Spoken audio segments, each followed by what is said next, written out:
माया और उसका परिवार माथुर परिवार के द्वारा ऑर्गेनाइज की हुई पार्टी में पहुंच चुके थे, जहां उनका सामना हुआ मेन ब्रांच के लोगों से, जिनका नाम था मदन जायसवाल और यश जायसवाल। इन दोनों पुरुषों का संबंध माया के परिवार से काफी करीब का था।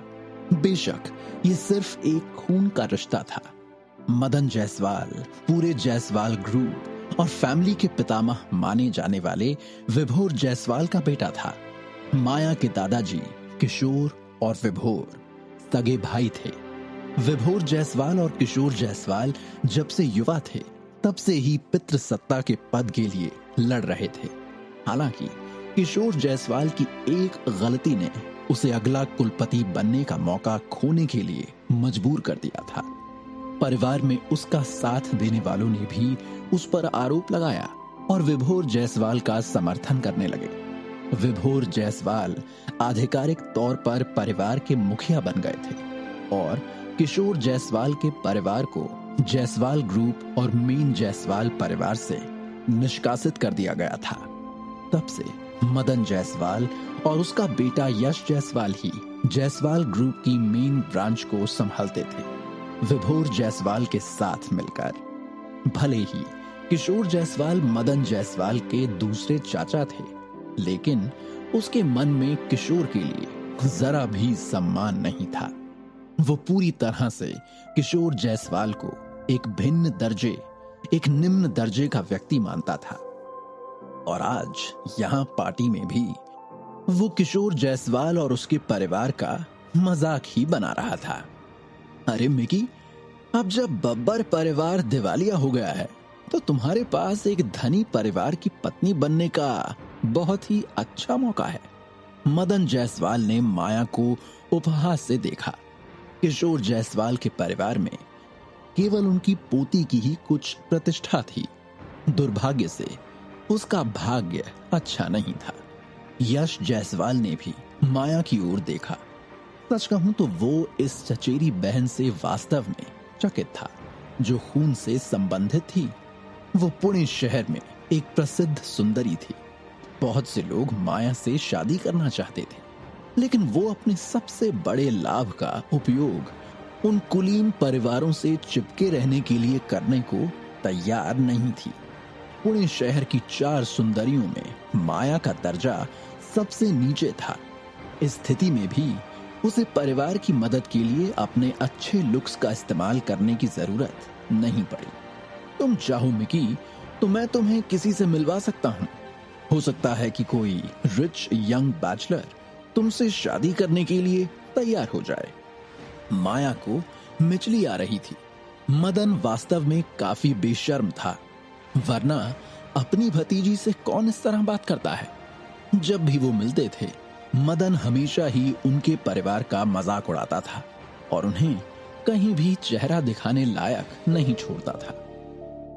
आपको इसके बारे में चिंता करने की कोई जरूरत नहीं है ताऊजी। मैं अपनी समस्या को खुद ही सुलझा सकती हूँ। अब तुम जवान नहीं रही माया। एक महिला के रूप में तुम्हें एक अमीर आदमी से शादी कर लेनी चाहिए। मदन ने अपने होठों को घुमाया और कहा, मेरी लाइफ है और मैं ही तय करूंगी कि मुझे किससे शादी करनी है और किससे नहीं। आपको इस बारे में चिंता करने की जरूरत नहीं है। हर कोई अमीर लोगों का पक्ष लेने के लिए अश्लील विचारों का उपयोग नहीं करता है। क्या कहा? मदन ने माया को देखा। वो अपने बड़ों की उपेक्षा इतनी निर्भीक होकर कर रही थी। क्या हुआ मिस्टर जायसवाल, आप इतने गुस्से में क्यों हैं? इस समय लोगों का एक ग्रुप आगे बढ़कर उन लोगों के पास तक आ गया। मदन अभी भी उनके साथ एहसान करने की कोशिश कर रहा था। बब्बर सर, आप यहां तक क्यों आए? मुझे बुला लिया होता। मदन ने यह कहते हुए देखा कि बब्बर ग्रुप का मालिक माया और उसके परिवार को एक टक देखे जा रहा है। मदन ने भी माया के परिवार की तरफ इशारा किया।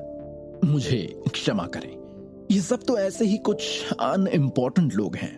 मदन जल्दी से निर्देशक बब्बर की तरफ दौड़ा और उन्हें समझाया।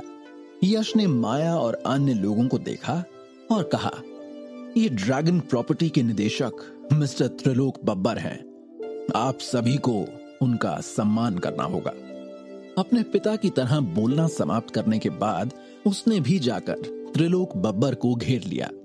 त्रिलोक बब्बर की कंपनी जायसवाल परिवार से अधिक मजबूत थी, इसलिए उन्हें स्वाभाविक रूप से त्रिलोक के सामने झुकना पड़ा। उन्होंने भी विनम्रता से त्रिलोक का अभिवादन किया। ये लोग कौन हैं? उस मोटे से निर्देशक त्रिलोक बब्बर ने माया के परिवार को तिरस्कार की दृष्टि से देखा, लेकिन उसकी निगाहें थोड़ी देर के लिए माया पर टिकी रहीं। माया बहुत चमकदार व्यक्तित्व की लड़की थी। मदन ने अनिच्छा से माया के परिवार को त्रिलोक से मिलवाया, मानो वो उनके साथ सभी संबंध तोड़ना चाहता हो। तो आप जायसवाल परिवार से हैं? आप माया हैं? सही पहचाना ना मैंने? मैं काफी टाइम से सुनता आ रहा हूं कि जायसवाल ग्रुप में एक मजबूत महिला है। इतना ही नहीं, वो पूरे पुणे शहर में एक प्रसिद्ध सौंदर्य है और सुंदरता के साथ साथ उसके पास एक तेज दिमाग भी है। उसने जायसवाल ग्रुप के प्रॉफिट्स में भी वृद्धि की है।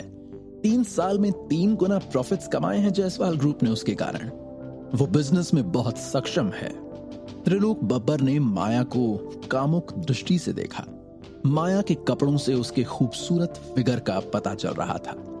ऐसी खूबसूरत महिला को पाना निश्चित रूप से हर पुरुष का सपना होता है।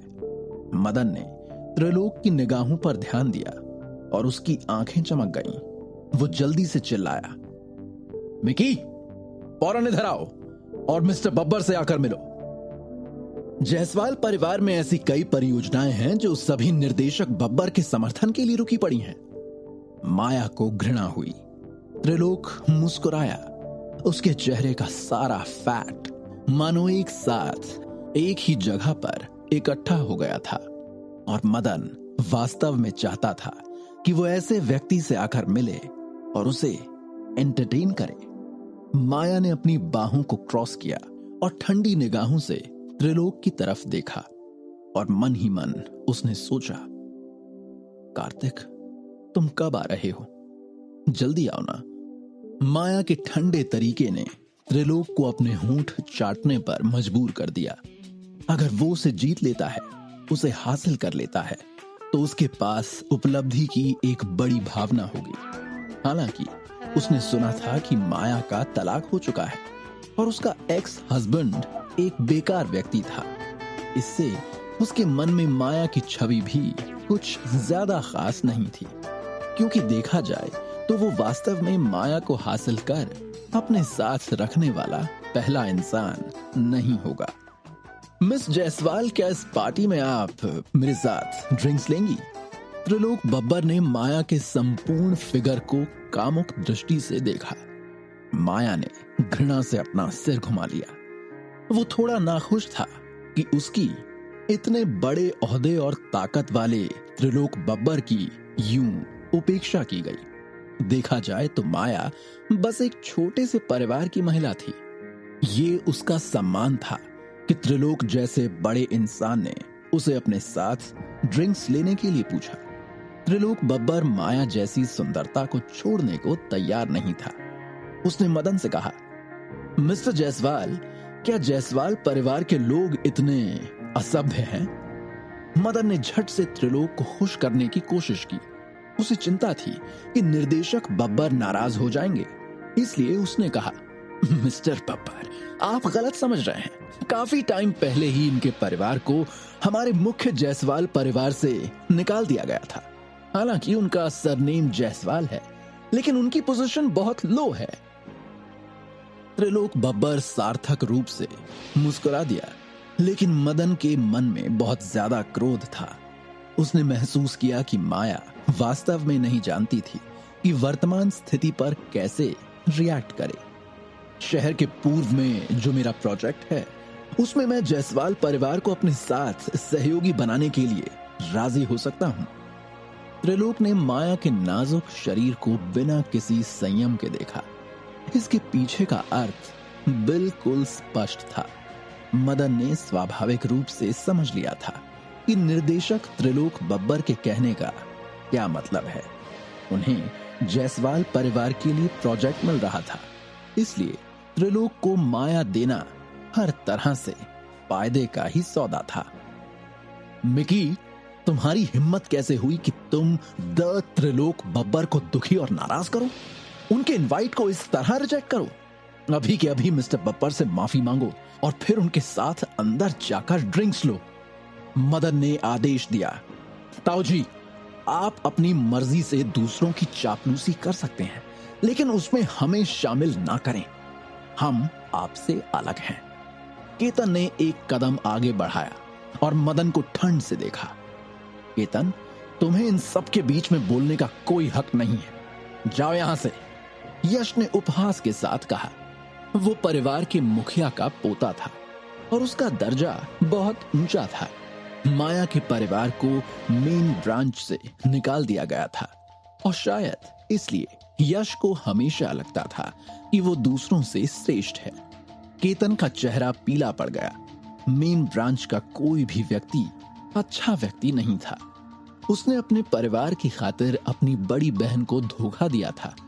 वो सचमुच बेशर्म था। देखिए अंकल, आपके परिवार के पास केवल जायसवाल ग्रुप है जो थोड़ा बहुत ही योगदान दे सकता है, लेकिन मिस्टर बब्बर की कंपनी पुणे शहर में एक प्रसिद्ध रियल एस्टेट कंपनी है। मेन ब्रांच हाल ही में इनके साथ काम कर रही है। अगर आप और हम एक समझौते पर पहुंच सकते हैं तो मैं अपने डैड को आपके बारे में कुछ अच्छी बातें कहूंगा। हालांकि मैं आप लोगों को मेन ब्रांच में कभी नहीं लौटने दूंगा, पर बाकी सब बातों पर चर्चा तो की ही जा सकती है। मदन ने परोपकारी अंदाज में कहा। उसने किशोर जायसवाल को देखा। किशोर जायसवाल बहुत गुस्से में था। हालांकि वो वास्तव में मेन ब्रांच में वापस जाना चाहता था, लेकिन माया उनके परिवार की सबसे बड़ी संपत्ति थी। शुरू में वो चाहता था कि वो शशांक बब्बर से शादी करे, लेकिन बब्बर परिवार चला गया और उसका सपना टूट गया। लेकिन अब वो नहीं चाहता था कि माया उस त्रिलोक बब्बर के साथ आए, क्योंकि वो भी घृणा महसूस कर रहा था। मदन, मैं तुम्हारा चाचा हूं और मिकी तुम्हारी भतीजी है। ऐसा करना तो दूर की बात है, पर क्या सिर्फ ऐसा सोचने से ही तुम्हारा दिल नहीं दुखेगा? किशोर जायसवाल ने धीमी आवाज में कहा। एग्जैक्टली अंकल, आप मेरी बात समझ ही नहीं रहे हैं। मैं तो ये सब जायसवाल परिवार के लिए ही कर रहा हूं। मिस्टर बब्बर का ग्रुप जायसवाल परिवार से अधिक मजबूत है। वो हमारे परिवार के लिए फायदे का सौदा साबित हो सकता है। आपके परिवार के पास अब ये सम्मान है जिससे हमें लाभ होगा। क्या आप सभी को जायसवाल ग्रुप की भलाई के लिए कुछ ना कुछ त्याग नहीं करना चाहिए? मदन ने कहा, जैसे कि ये बिल्कुल नॉर्मल सी बात थी। क्या आपने ये भी नहीं सोचा था कि माया की शादी अमीर वर्ग में करने के लिए क्या किया जा सकता है? मदन के शब्दों ने किशोर जायसवाल को स्तब्ध कर दिया। उनके पास वास्तव में ये विचार था।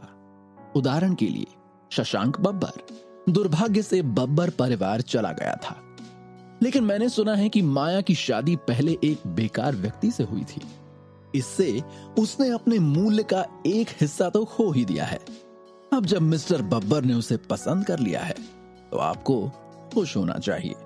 मदन ने धीमी आवाज में उपहास किया। हालांकि उसने कार्तिक को पहले कभी नहीं देखा था, लेकिन उसने उसके बारे में कुछ बातें सुनी थी। माया ने एक बेकार व्यक्ति से शादी की थी। वो अपमान सह चुकी थी और मेन ब्रांच के उपहास का विषय बन गई थी। किशोर जायसवाल, पवन, यामिनी और पायल सभी बहुत गुस्से में थे। उसने वास्तव में कार्तिक का उल्लेख किया था। वे अभी भी कार्तिक से नाराज थे। अगर वो ना होता तो 3 साल तक उनके परिवार का मजाक ना बनता। पुणे शहर के कई परिवारों को पता था कि उनकी बेटी की शादी एक गिरे हुए इंसान से हुई है। माया की आंखें ठंडी थीं। वो अब और नहीं सह सकती थी। इन लोगों ने वास्तव में कार्तिक को नीचा दिखाने की हिम्मत की थी। वो अपनी मौत को निमंत्रण देने जैसा काम कर रहे थे। त्रिलोक बब्बर ने ये सुनकर अफसोस के साथ अपना सिर हिलाया और कहा, कितने अफसोस की बात है। ऐसी सुंदरता वास्तव में ऐसे कचरे के डिब्बे को सह रही थी। अगर मेरे पास ऐसी सुंदरता होती तो मैं उसे बहुत प्यार करता, उसे मलिका बनाकर रखता। मदन बता सकता था कि त्रिलोक बब्बर के कहने का क्या मतलब था। उसने मिकी को देखा और इस बार वो और जोर से चिल्लाया, मिकी, तुम अब तक यहां खड़ी क्या कर रही हो? कहा ना मैंने, जाओ मिस्टर बब्बर के साथ जाओ और उनका अच्छी तरह से ख्याल रखो, उन्हें एंटरटेन करो।